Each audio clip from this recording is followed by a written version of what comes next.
Ikatan Dokter Indonesia atau IDI salah satu organisasi yang vokal menyampaikan aspirasinya terkait pengesahan Undang-Undang Kesehatan yang baru, termasuk peran organisasi profesi ke depan.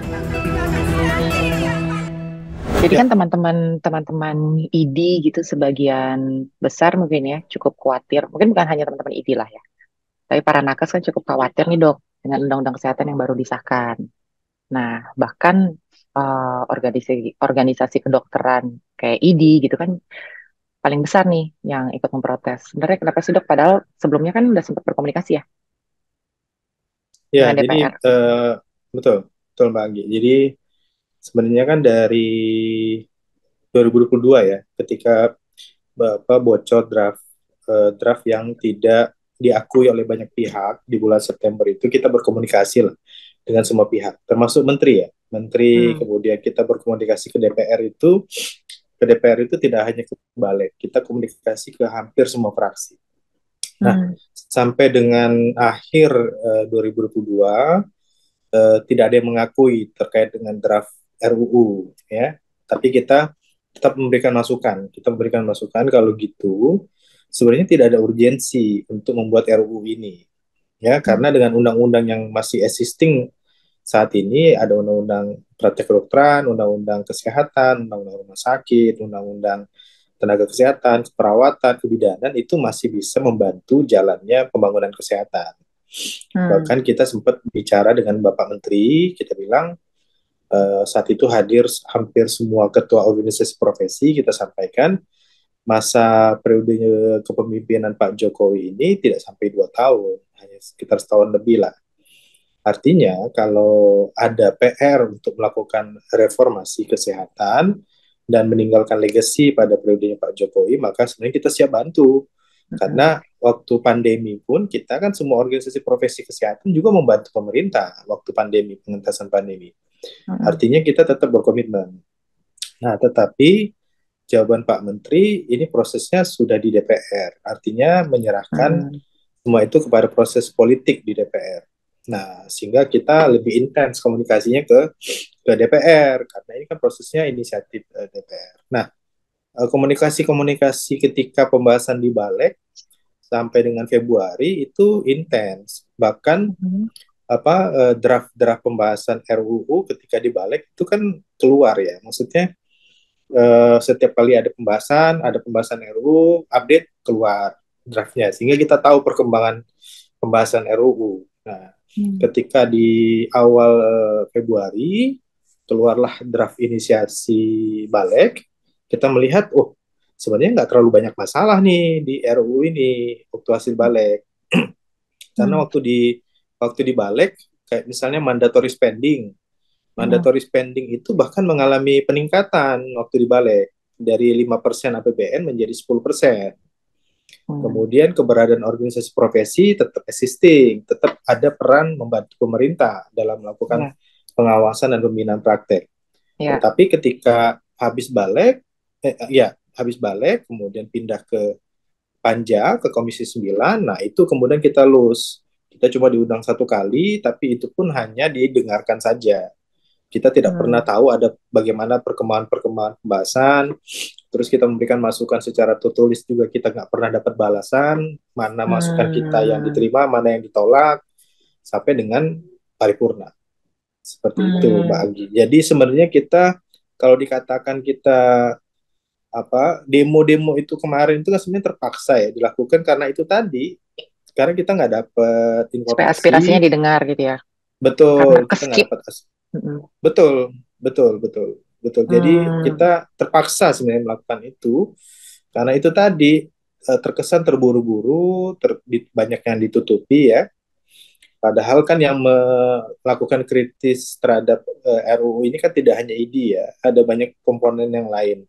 Bahkan Hmm. selevel PP Muhammadiyah pun melakukan kritikan terhadap proses pembuatan undang-undang. Jadi sebenarnya jangan dilihat ID-nya gitu. Jangan dilihat, oh ini kenapa ID? Enggak, semua pihak sebenarnya kritis terhadap ini. Kita bukan anti perubahan. Kita justru Hmm. mendorong perubahan sistem kesehatan. Karena kita belajar dari pandemi, selama pandemi yang paling merasakan betul sistem kesehatan kan kami, Iya, para tenaga dokter, tenaga nakes. Hmm. kesehatan.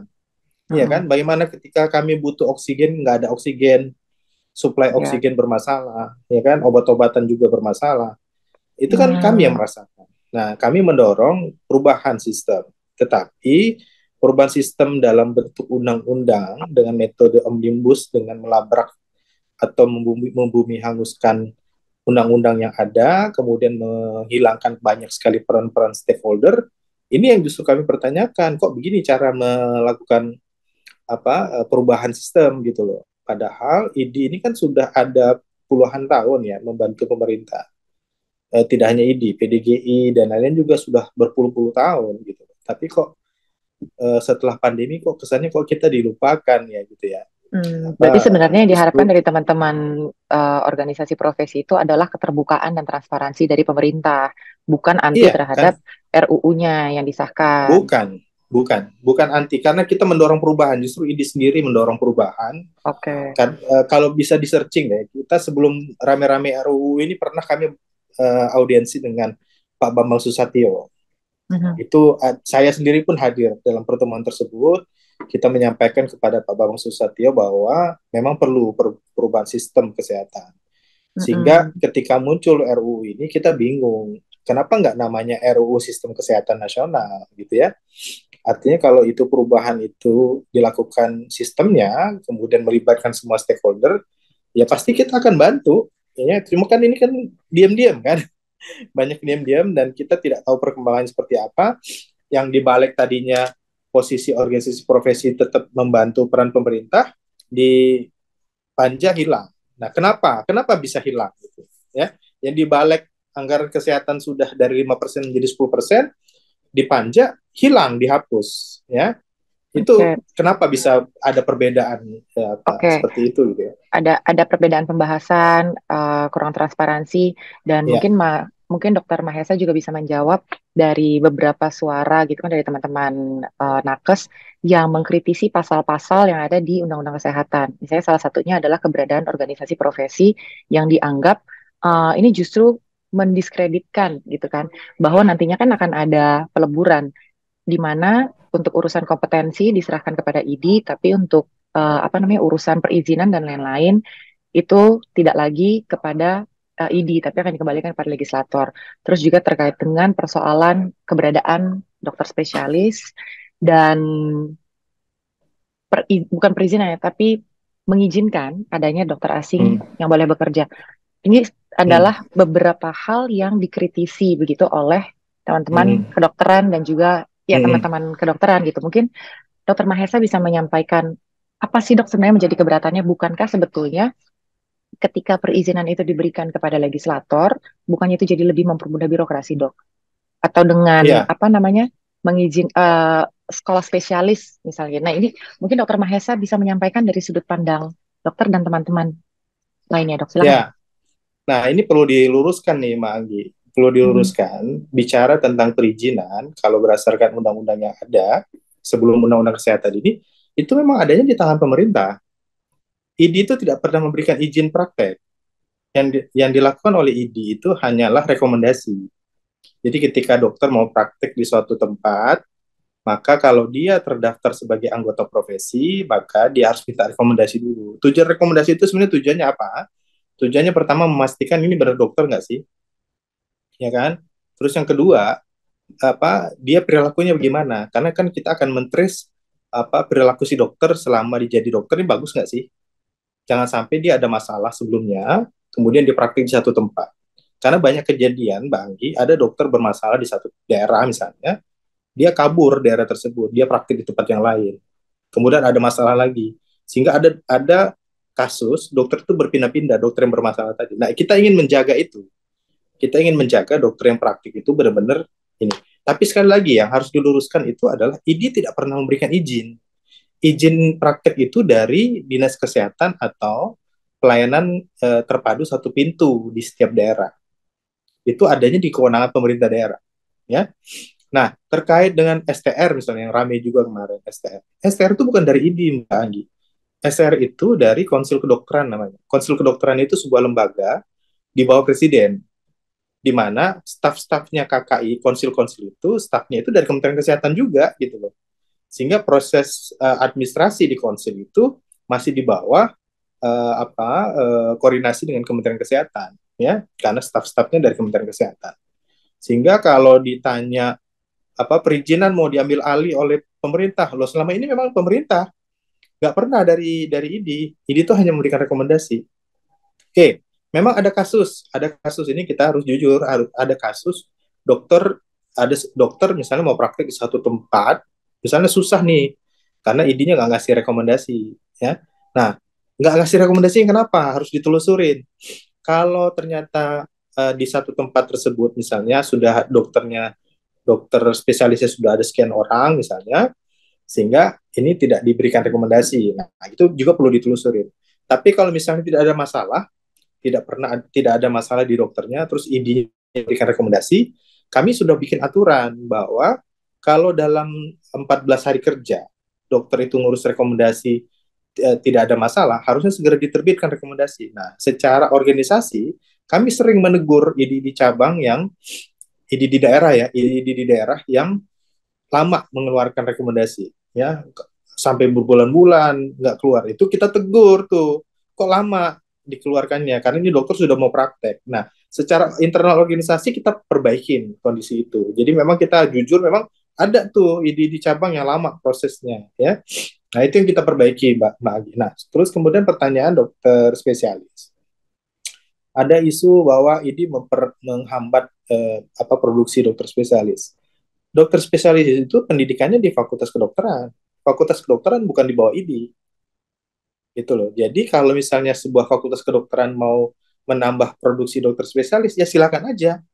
Memang ada namanya bagian dari ID itu namanya kolegium. Kolegium itu adalah sebuah lembaga independen di ID yang berisikan para guru-guru ya. Mereka guru-guru yang tujuannya membuat standarisasi pendidikan spesialis. Tapi bukan mereka yang menerima peserta PPDS itu atau peserta dokter spesialis itu, bukan mereka. Mereka hanya membuat standar.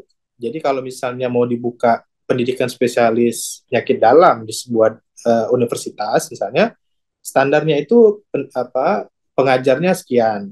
Terus level pengajarnya itu harus level segini misalnya.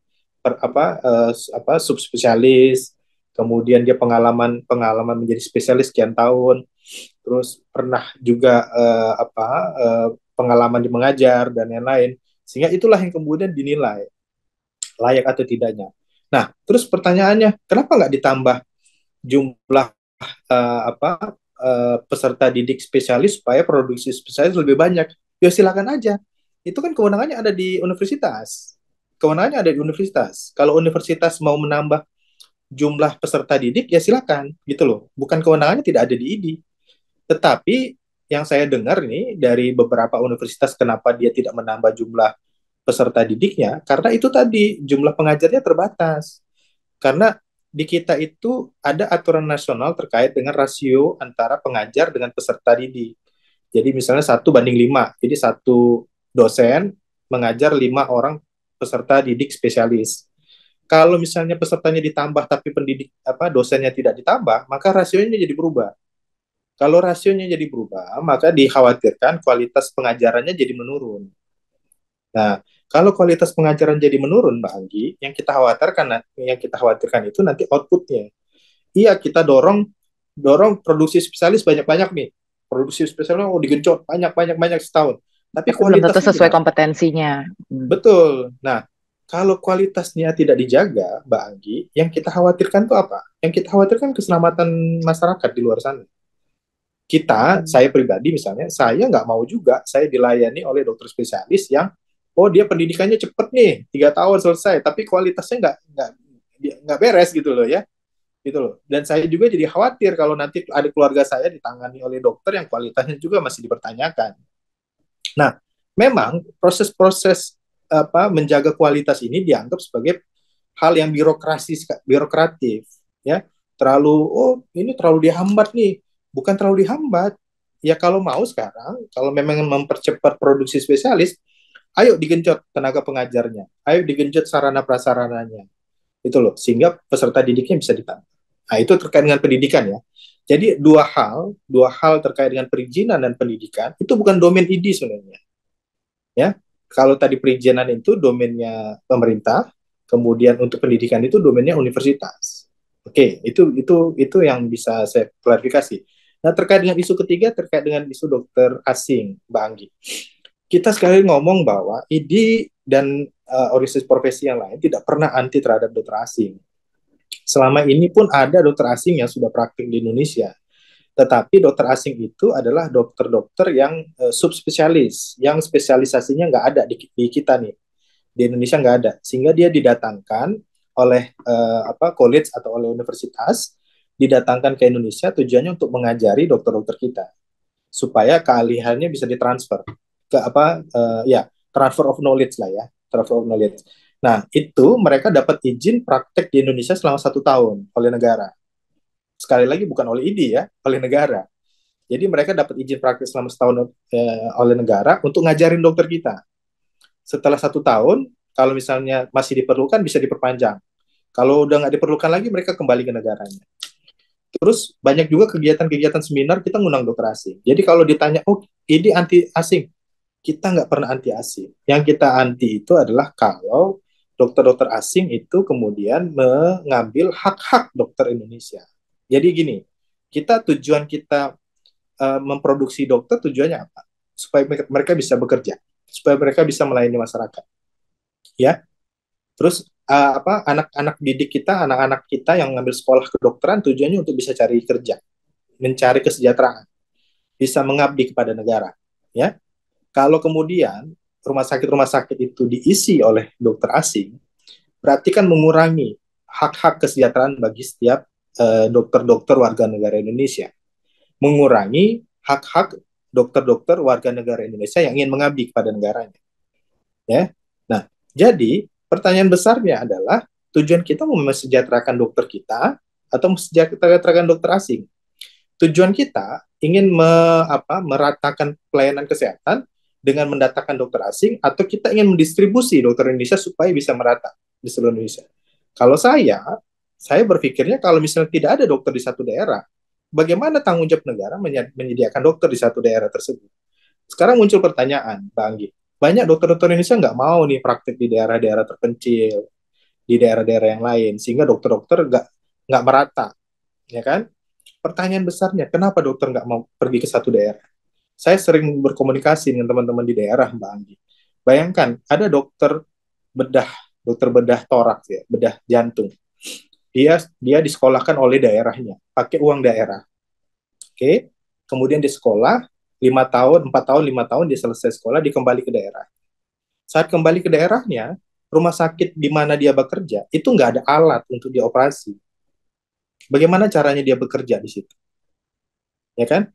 Kemudian sudah nggak bisa bekerja, insentif yang dia dapatkan pun nggak layak. Sehingga keahlian yang dia miliki, yang tadinya dia pengen mengabdi di daerah tersebut, itu nggak bisa gitu loh. Nah sekarang tanggung jawabnya siapa tuh?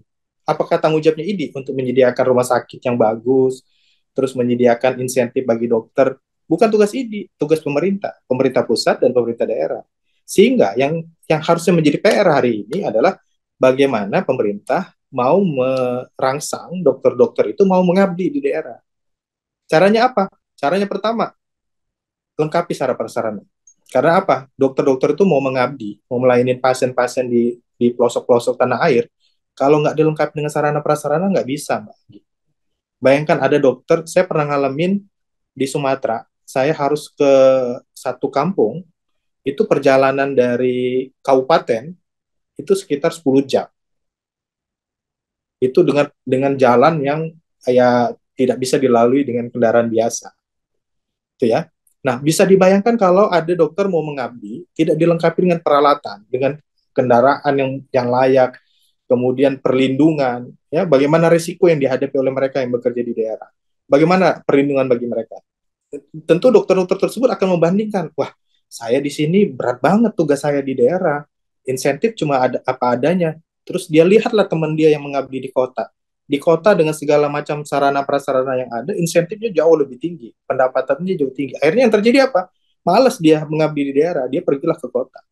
Tetapi pertanyaan besarnya, apa memang nggak ada lagi dokter yang mau mengabdi? Banyak banget dokter-dokter yang mau mengabdi di daerah. Tapi itu tadi, perlu ada fasilitasi dari pemerintah, terutama pemerintah daerah ya, Mbak Anggi ya.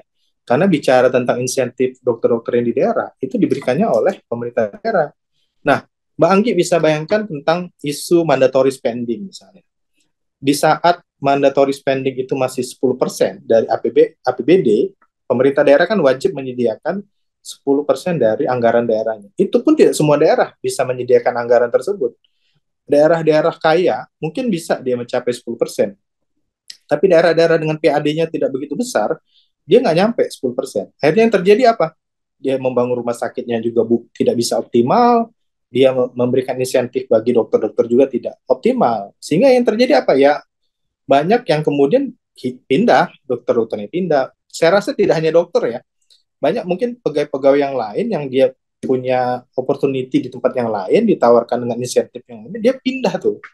Nah, itu yang harusnya dipikirkan oleh negara hari ini. Jangan justru karena tidak ada dokter mau ke situ didatangi dokter asing gitu loh. Akhirnya di masa yang akan datang, Bang, ketika kita kan tiap tahun kan produksi dokter nih. Tiap tahun 12.000 dokter diproduksi. Nanti kalau misalnya 4-5 tahun ke depan dokternya makin banyak, kita mau kirim dokternya ke sana udah nggak bisa lagi, ya kan? Karena apa? Di situ sudah didirikan rumah sakit asing, dokter-dokter asing sudah masuk di situ.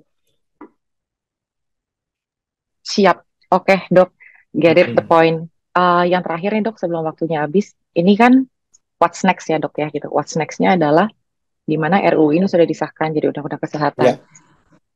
Langkah ke depannya apakah teman-teman dari ID gitu terbuka seumpama diajak untuk ada komunikasi lagi bersama untuk sama-sama dengar pendapat, Dok? What's next-nya? Ya, pertama undang-undang ini sudah disahkan. Ya, kita tinggal menunggu tanda tangan presiden di undang-undang. Dan kalau undang-undang itu berarti kan setiap warga negara wajib untuk taat terhadap undang-undang. Tetapi juga setiap warga negara juga berhak untuk melihat, memantau undang-undang ini gimana pelaksanaannya nanti. Kalau dia manfaatnya banyak untuk rakyat, kita kawal sama-sama, kita dukung. Tapi kalau kemudian dalam pelaksanaannya justru bermasalah, maka dia bisa melakukan berbagai upaya. Setiap warga negara, tidak hanya ID ya, setiap warga negara yang merasa dirugikan dengan sebuah produk hukum, itu bisa melakukan berbagai upaya. Dia bisa melakukan uji materi di Mahkamah Agung, dia bisa mengajukan uji materi di Mahkamah Konstitusi, bahkan nanti misalnya pergantian anggota DPR pun bisa kita ngomong ke DPR, tolong dirubah lagi nih undang-undang misalnya kayak gitu. Semua orang bisa melakukan hak-hak konstitusionalnya, tetapi kalau memang jadi hari ini ID mengatakan bahwa kita tidak akan berhenti untuk berkomitmen membangun negara. Meskipun ID dihapus di undang-undang, ID nggak dilibatin di undang-undang, never mind. Kita tetap berkomitmen untuk membangun negara. Kita tetap bersinergis dengan siapapun untuk membangun negara ini. Jadi kalau ke depan siapapun yang ingin bersinergis dengan ID, kita siap, Mbak Anggi, gitu loh. Tidak ada masalah. Jadi yang terpenting adalah kepentingan untuk bangsa dan negara. Palu sudah diketuk. Undang-undang kesehatan sudah disahkan. Sebuah transformasi baru di dunia medis tentu diharapkan. Kita kawal bersama implementasi di lapangan, dan ruang evaluasi tentu harus terbuka lebar agar hak kesehatan masyarakat dapat terpenuhi. Saya Anggi Pasaribu, sampai bertemu di episode berikutnya.